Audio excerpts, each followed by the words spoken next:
বাংলাদেশ চলচ্চিত্রের রূপালী পর্দায় মাত্র ৩.৫ বছর নিজের ক্যারিয়ার গড়েন দেশের ইতিহাসের তুমুল জনপ্রিয় নায়ক সালমান শাহ।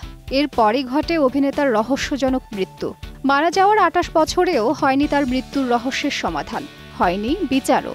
আজও ছেলের মৃত্যুর সঠিক তদন্ত ও বিচারের দাবিতে আওয়াজ তুলে যাচ্ছেন মা নীলা চৌধুরী। তাকে হত্যা করা হয়েছে নাকি আত্মহত্যা করেছে সেই রহস্য আজও উদ্ঘাটন হয়নি। শুধু সালমান শাহ মৃত্যু নিয়ে নয়, বিতর্ক রয়েছে চিত্রনায়কের মা নীলা চৌধুরীকে নিয়েও। সালমান শাহকে পরিকল্পিতভাবে হত্যা করা হয়েছে উল্লেখ করে মামলা করেন তিনি। যদিও এখনো সেই মামলার কোনো সুরাহা হয়নি, মামলাটি পুনরুজ্জীবিত করে ফের ছেলে হত্যার বিচার দাবি করেছেন সালমান শাহের মা। আমার ছেলে নিহত হয়েছে, খুন করা হয়েছে, আমি আজও বিচার চাচ্ছি, বিচার চাইব, বিচার হবে, বিচার করিয়েই যাব ইনশাআল্লাহ। সালমানের মা নীলা চৌধুরীর নানা সময়ে অভিযোগ করেছেন বিভিন্ন সময়ে তাকে হেয় করার চেষ্টা চলেছে। এমনকি জাতীয় পার্টির চেয়ারম্যান হোসেন মোহাম্মদ এরশাদের সঙ্গে তার সম্পর্ক ছিল, এ নিয়েও সামাজিক যোগাযোগ মাধ্যমে রয়েছে নানা গুঞ্জন।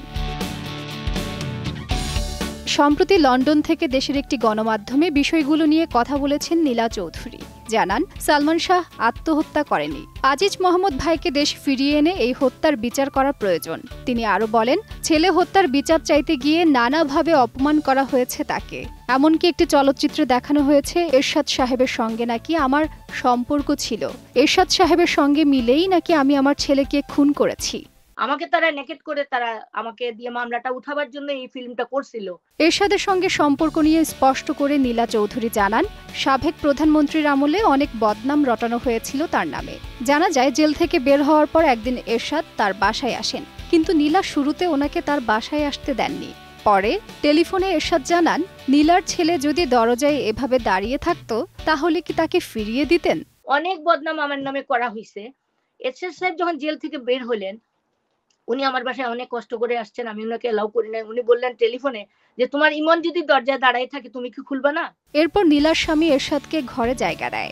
নীলা চৌধুরীর দাবি, এরশাদ সবসময় তাকে নিজের মায়ের সঙ্গে তুলনা করতেন।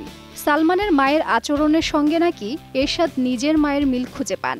আমার সাথে কোনো ব্যাড রিলেশন ছিল না উনার, উনি অনেক পবিত্র ছিল এবং মার সাথে তুলনা করে আমাকে বলতো যে আমার মার মতন বিহেভিয়ার। তিনি আরও বলেন, প্রায় সব জায়গাতেই সালমান শাহের ভক্ত আছে।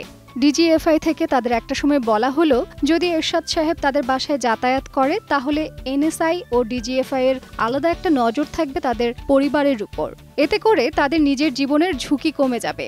ঠিক এই কারণেই এরশাদ সাহেব প্রায়ই তাদের বাসায় যেতেন। তাজরিন রিকা, সময় সংবাদ, ঢাকা।